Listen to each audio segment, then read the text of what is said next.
one of the important tasks that, the term neoliberalism has been performing is as a way to gather together and explain the social policies over the past 30, 40 years that have resulted in a tattered social safety net and in redistribution of all kinds of power and resources upward. And the term neoliberalism emerged pretty much from the scholarship, critical left scholarship done on and about Latin America, as a way of naming in a much more critical, incisive way some of the economic policies being imposed through the IMF and the World Bank, what was called the Washington Consensus.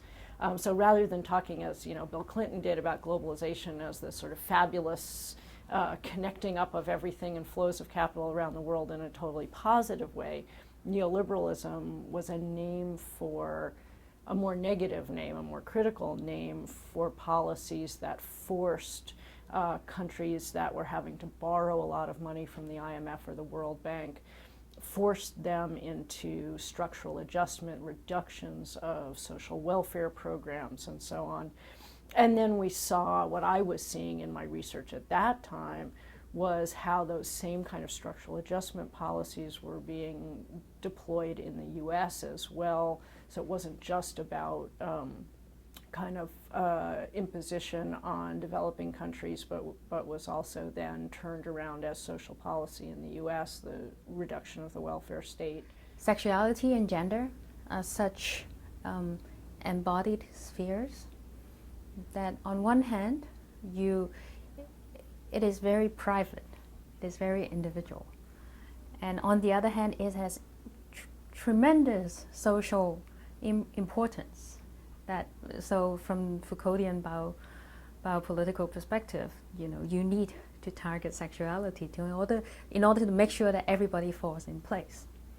So, and I think if you apply that to the neoliberal logic, then you need people to fall in line according to certain gender and sexual norms in order to ensure the smooth operation of neoliberalism, especially when it is about the retrenchment of the state, when it's withdrawing all these other social support.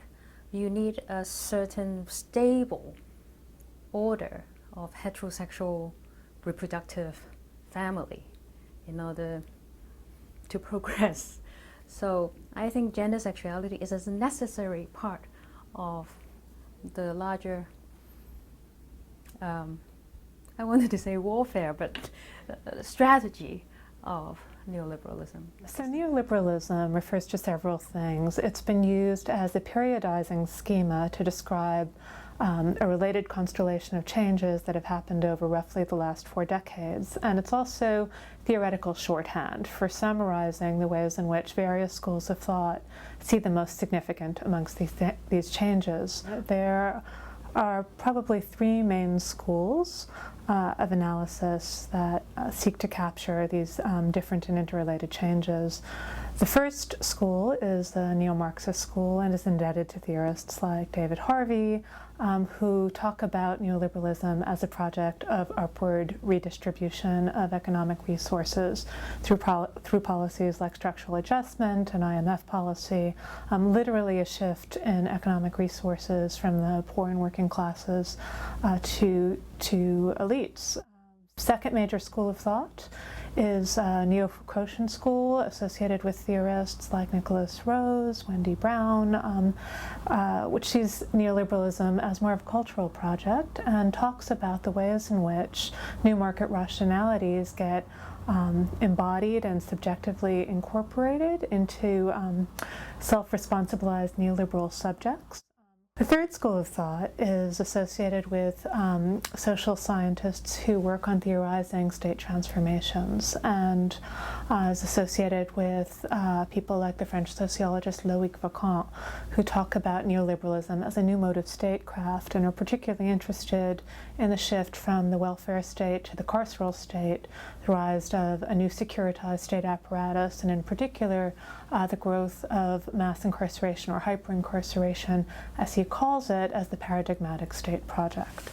all of this goes together, right, in this sort of neoliberal frame of, concentrating wealth, extracting more and more and more from poor people, extracting it from people not only by, making conditions of work worse, making wages lower, making sure nobody has pensions or health benefits, all those sort of literal ways, adding free trade agreements that make, it easier to capture wealth and exploit laborers and the environment all over the world, but also through actually making money off imprisoning people and off of sort of every aspect of domestic and international warfare, right? So there's sort of this new level of profit making that's also a form of intense social control that certainly makes it difficult to, it's hard for resistance in many ways. So we have a new law, SB 1070, which uses the implicit key terms of neoliberalism to help itself congeal into this law. So the key terms being things like personal responsibility, law-abiding citizen, strong family values. All of those things are mobilized by the law in order to criminalize a certain segment of the population, immigrants who are undocumented. The term neoliberalism sometimes can allow us to look at a bunch of things that might be analyzed as disparate, like siloed incidences, and instead look at them together and think together about, for example, instead of looking at the criminal and immigration system separately, which the law might tell you to. The law says, oh, one is a civil system, the other is a criminal system. They're different. Instead, we could understand together a broader trend of expansion of racialized imprisonment. And then we might see something different about how, oh, wow, the same companies own the criminal prisons as the immigration prisons. Interesting, right? Yeah. The US never gave up on the spectacular power of the pre-disciplinary sovereigns. And, we still have, the whole circus of death penalty here, for example, and, shaming of people on workfare. We still have a very moralistic and violent society, and indeed, a sort of fetishization of power and structure. And so we have to understand that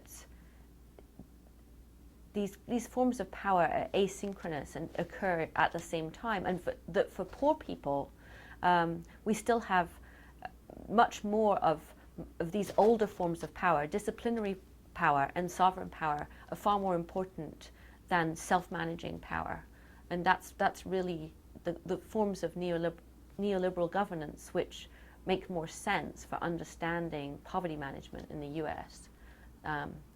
So I think that in order to understand neoliberalism, we've got to bring these two literatures together, bring together the Marxist tradition and the Foucauldian tradition in a way which speak more clearly to each other.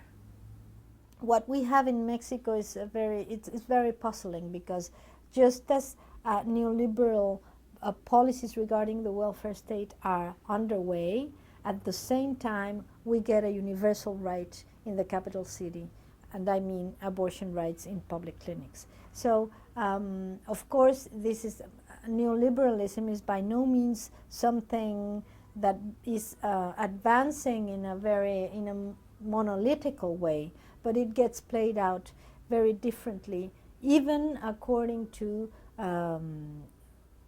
the people who are in power, their interests, their takes on the welfare state, their takes on modern notions of citizenship. The political culture has moved, so it's not, neoliberalism is a set of policies, right? But it's a set of policies that circulate and get implemented in law and in institutions, because these feelings and ideas about who's deserving and who's not deserving have become so pervasive.